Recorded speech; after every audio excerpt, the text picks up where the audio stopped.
Live. Wow.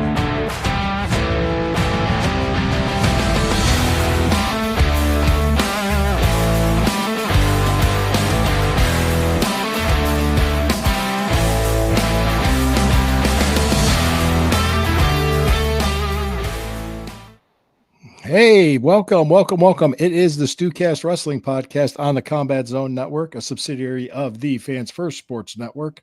I am Lou Marconi at omarconi251 on Instagram. My friend, co-host, and hetero partner at Corey Castle everywhere. You can check out his podcast, Evolving, on YouTube, Apple Podcasts, and Spotify. You can check us out on Spotify as well as YouTube. And God, we're live everywhere right now. So as many places. Let's get it all in. Let's just get it all in. Yes, with the Fans First Sports check Network. out all of our things, and also check out the sponsors. Check out Hemisphere Coffee Roasters. And right now, we'll pause just for 5 seconds. Give room for our sponsors to throw some ads in there, just for your benefit, please. Let's pause. All right. How about them sponsors? Thank you. All right. We got everything out of the way right up front.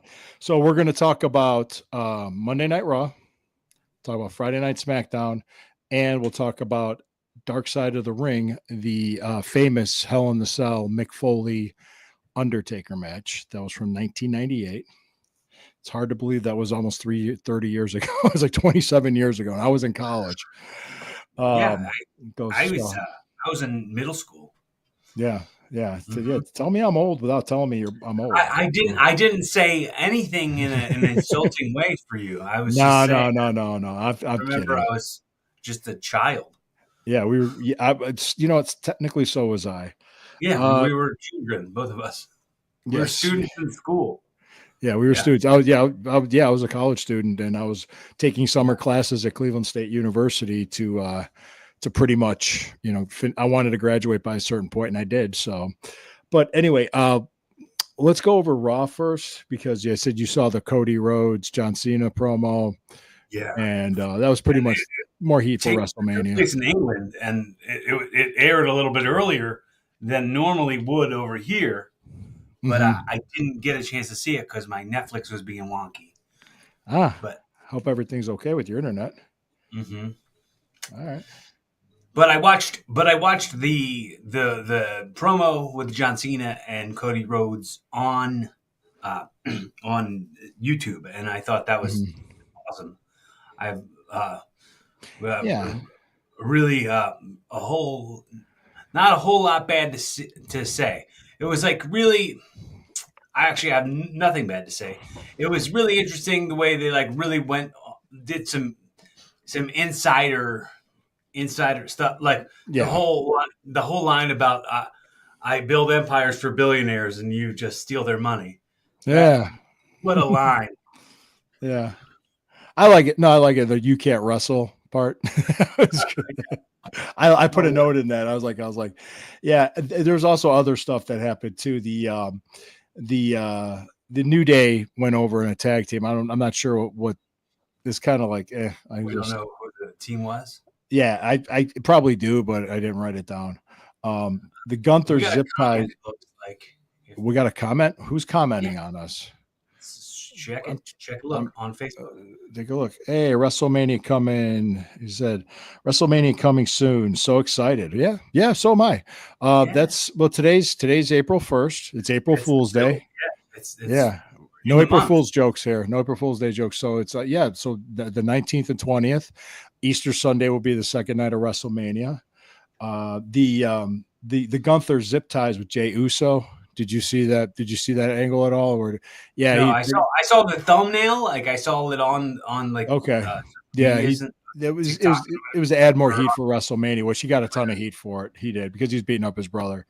The logo, Logan Paul, AJ Styles. I can't stand Logan Paul, and I'm from Cleveland. Did you see Logan Paul's getting his own reality series?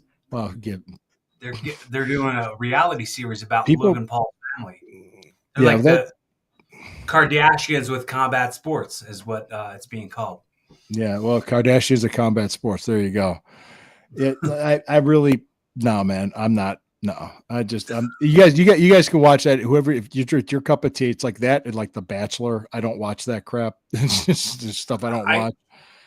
I have all admittance. I have a feeling I'm going to watch that real. I have a thing. I have a sweet tooth. Like I have a guilty pleasure for watching garbage reality TV shows. I Yeah. I can't help it. Did you just see the Combat Zone network? Yeah, Was it Logan yeah. Paul will reach X Spot heat level soon? But it's a different Wow. like people respected X-Pac like Yeah. Yeah. crazy. I People. don't think X-Pac heat is a real thing. Like people have been saying it forever, but I never thought it was a real thing. No. When I was there and he was there, there was heat, but it was nothing major. Not like Logan Paul heat. No. Yeah.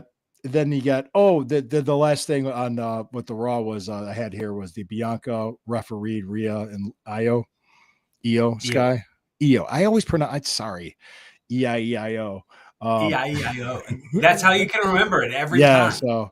so it was a 3-way build-up. It was a double DQ finish, but the way they did, I would hate double DQ finishes.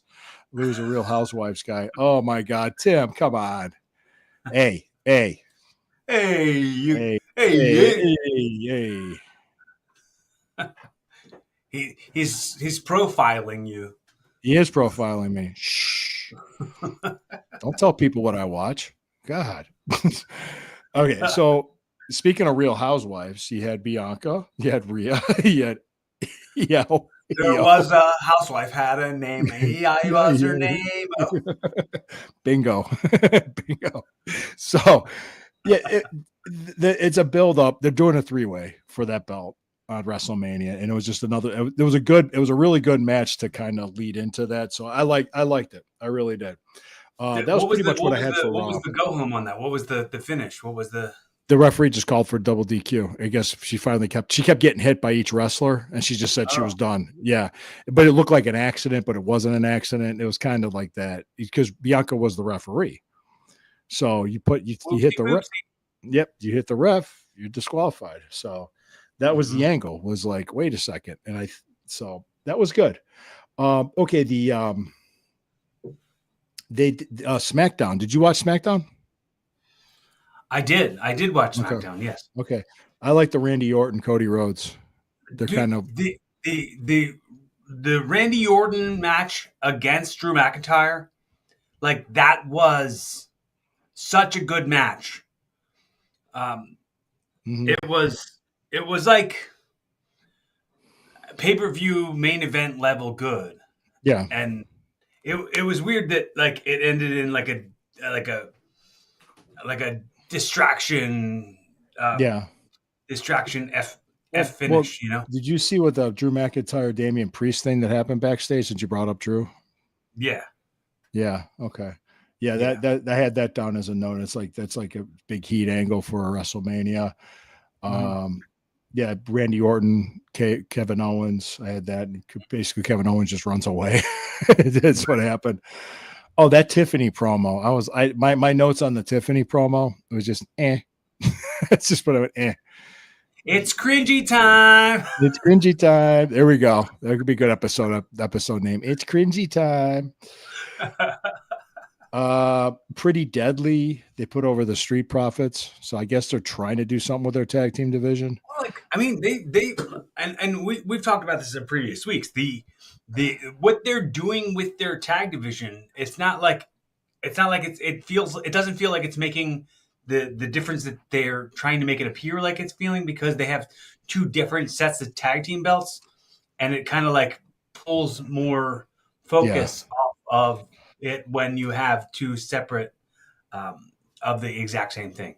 Right. And then you have the Braun Strowman, Jacob Fatu.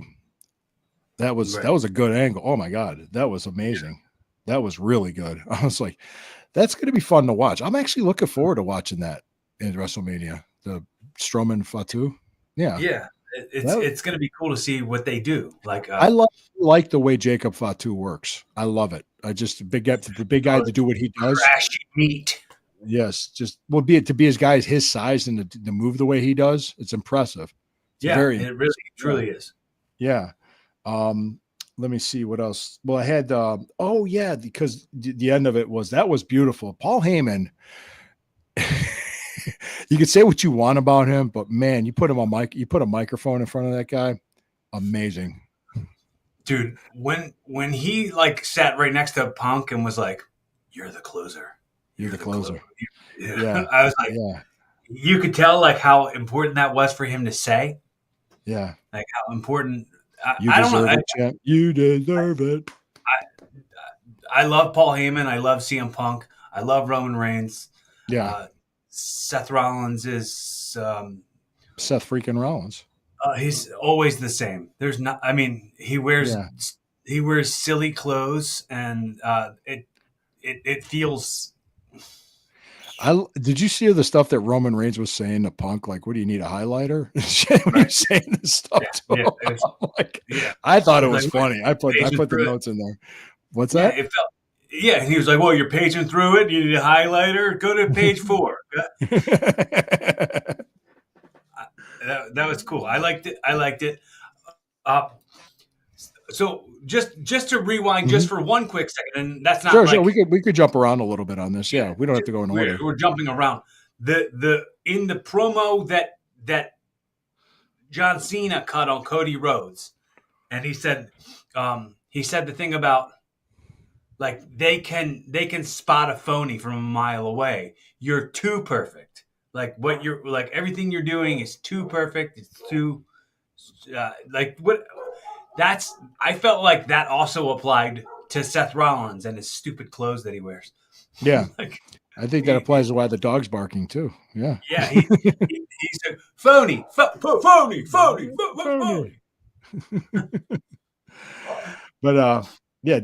so that pretty much that kind of sums it up for Raw and SmackDown. I'm looking forward to WrestleMania. I think it's going to be a good pay-per-view. I think it's going to be a fun two-night event. I know it's with the Easter weekend, it's going to be some things are going to be going on, but it's not going to be too crazy. I look forward to it. It's Peacock, correct? It'll be on Peacock. Yeah, it'll be internationally on Netflix, but it will be Netflix and Peacock. Okay. Okay. Peacock. I don't think it'll be on our Netflix. I think like if you have like a VPN and it's showing from a different country overseas. Yeah, I think it'll only be showing on Netflix in other countries, not in America. Yeah. I'll tell you the honest to God's truth. It's interesting because usually when I have wrestling on, I do it in a room without my daughters. People ask me because I don't want my daughters getting interested in getting into the business. They have absolutely no interest in it. They just know Daddy used to do it. That's all they know. And they kind of see the belts. Well, my office here. This is the only room in the house where you would know I used to be a wrestler. So they come in and they see things and they knew I used to do it. So do you ever look at it this way, Lou? And pardon me for interrupting you. No, it's okay. You can, go ahead. I was going to babble anyway. You're always a wrestler. That'll never go away. Like even though you're in the mafia. You're people can call you a former wrestler all they want, but you're not a former wrestler. You're always a wrestler. Like, and it's just like it's like being in the Marine Corps. Like it's just like you're never a former Marine. Semper Fi. Like Semper Fi. Kayfabe until I die. Kayfabe until I die. Is that what it's? Semper Fabe. Semper Fabe. But I tell students anytime I have students or like if I do any kind of seminar or anything, I'll always say like look around at everybody who's here. Everybody's here because they really truly believe they deserve to be here. Like you could play baseball at your school. You could join a karate class. You could those are in strip malls. You had to really seek out the ability to become a professional wrestler. Like you are a part of what in the Marines they would call the few and the proud. Be proud. Know that you deserve this. Do this with the purpose of it's on purpose. I belong here and I believe it. And that's the way, like, when we carry ourselves as wrestlers. And I think I learned this through wrestling, was like when you're carrying yourself like you believe that you know what's going on, and like that you belong there, Mm-hmm. and like you're in charge of whatever your situation is. That might be something that has carried with me every single place I go, because any time I go to any place, people come up to me and they ask me questions like I work at a place. And I'm like, I don't work here. Like, oh, you just seemed like you had all the answers. I'm like, yeah, not the answers to the questions that you're asking me, like, where's the toilet paper aisle? I can't tell you, but Yep. it's something like it's going to be ingrained, hardwired into us to be pro wrestlers forever. Even if either one of us isn't actively doing events, like at this moment, I'm kind of on a little hiatus from doing live events as a wrestler, but I'll never consider myself a former wrestler. I'm just retired, actively retired. But by me being on this podcast and talking to you about it, that means I'm still involved somehow, right? Wouldn't you think so? Yeah. I mean, so it's that. Speaking like Mick Foley, we were talking about. We did the Sunday Stew Pop before this. We taped it, so it's going to air Sunday on Rumble. We talk a lot more detail about the Hell in the Cell with Mick Foley, because Mick Foley, he's not active, but he still likes to interact with the audience. So he likes to go out, and he calls it, what did he call it on the Dark Side of the Ring? Spoken word, which is pretty much, I don't know if he's telling jokes or just trying to make people laugh, or he's just entertaining people with stories, I'm pretty sure. And he was brought into WWE, or then WWF, in '96 to work with the Undertaker, to draw money with the Undertaker, because what they talked about in the Hell in the Cell was they brought in wrestlers that were giants to face him. Right. He the guy that used to be Papa Shango that became the Godfather, Charlie's. Right. They brought in, they had Kevin Nash when he was Diesel. They had Giant Gonzalez. El Gigante. Yeah, they had him. So they're bringing in giants to face him, King Kong Bundy. And like, okay. So then they brought in, hey, let's bring in Mick Foley, a wild man. That's really what it was. And I was just so that I had the story about the Hell in the Cell that I was friends with Mick back then. I still, if I saw him, we saw each other now, we talk, we'd be friends. I just haven't talked to him in a very long time, since I haven't been as involved with the business, and neither is he. So we never really crossed paths much anymore. He did the Boiler Room match in the '96 SummerSlam. Those were so cool. Yeah, he did that. I was one of the druids that carried off the Undertaker. So that was '96 SummerSlam in Cleveland. It was me and a group, and then I ended up, I got paid the Saturday night because we rehearsed it. And all Mark kept saying was just, don't drop me. Don't drop me. That was what he kept telling us. Don't drink tonight. I don't want you to drop me tomorrow. So he was, Mark was cool. Mark is one of the best people in the world. He's a great dude. Then he should have told that to StewKast kid at the WrestleMania, don't drop me. Don't drop me. Because remember he did that dive over when he had one match at WrestleMania with Michaels, when he did that dive, and the cameraman was StewKast kid, and he completely missed him or dropped him or something, and he like landed right on his head. Rene Encarnacion. Yeah. Good morning. Well, it's afternoon, but thank you. Yeah. Good morning. Well, good day. He's on the West Coast. He's on the West Coast. Well, good morning. Yeah. All right. Good morning. Good morning on the West Coast. Good afternoon on the East Coast. So, okay. Thanks, Renee. Thank you. So so I was a part of that. And then, so I seen all the crazy stuff he did, the Buried Alive and all that. Cause I'd see, they'd sit there, they'd watch the pay-per-view the next day at the catering room. They'd have it on the monitor, and usually people would applaud Mick's bumps, and he'd just look around and just kind of wave. And yeah, I love Mark Green, great wrestler. Okay, who's Mark Green? Good question. I don't know. All right, I don't know. Well, but hey, give our regards to Mark Green. And we got another comment here. Spot Center. No.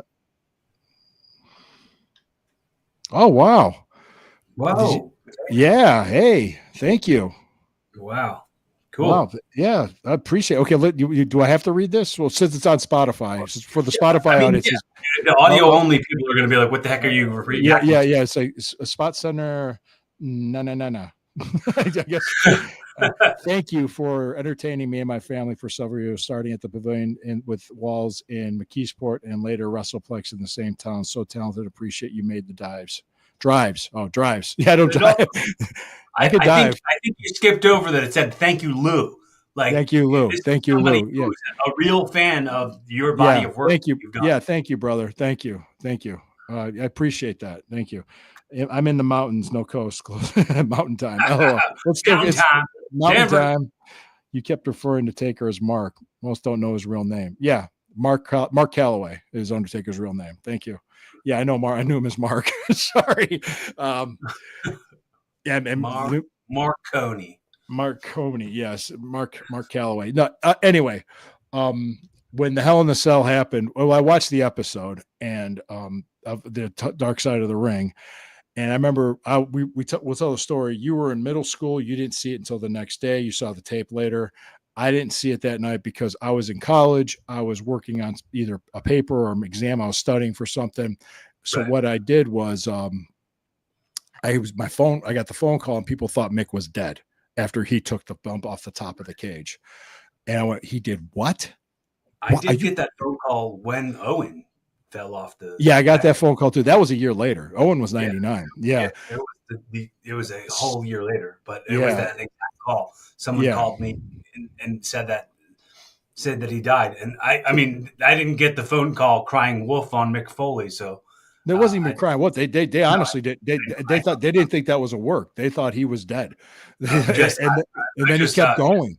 Correct simile there. Yeah. Then they kept going. And then I got another call saying he's still working. He's doing a match. He got chokeslammed through the top of that cage. I said, he's out of his fucking mind.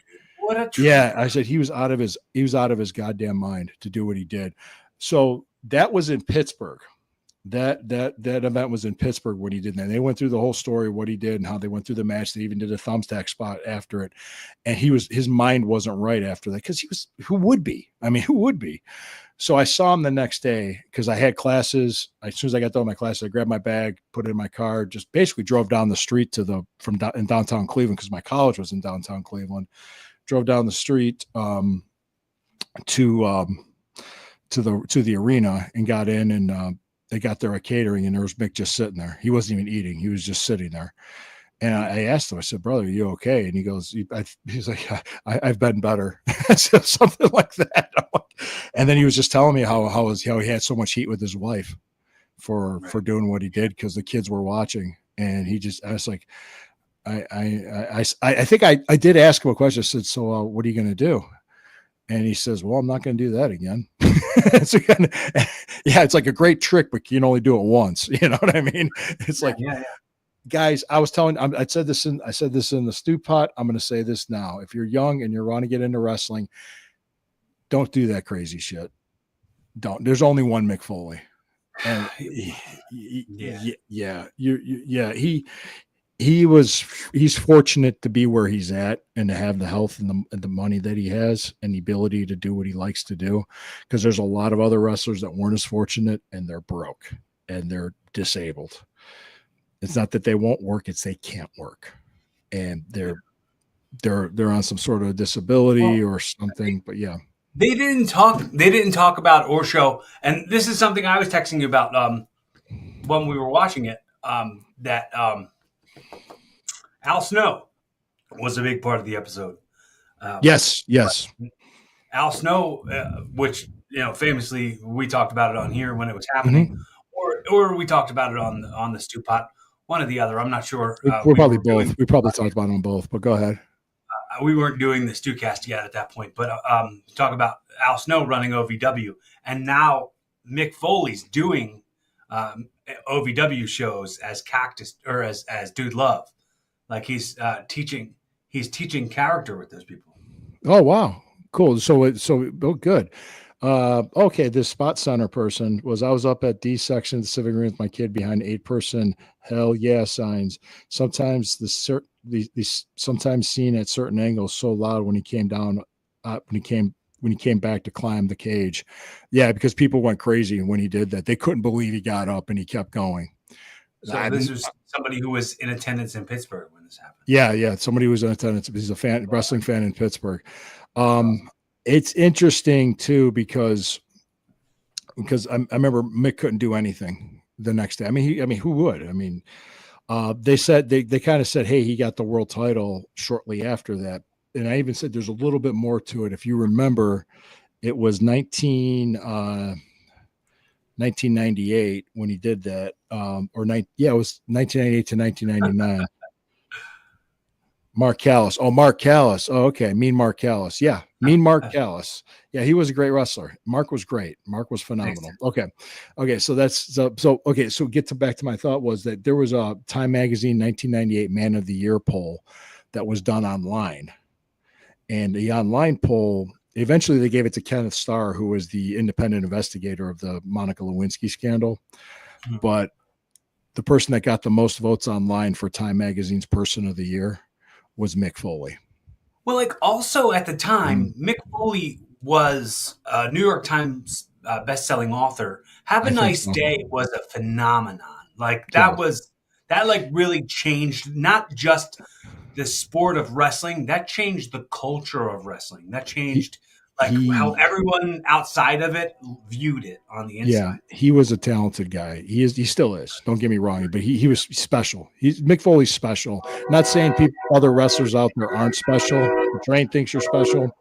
I'm not saying anything like that. But there's only one Mick. And trying to emulate what he does and do the crazy stuff is not a good idea.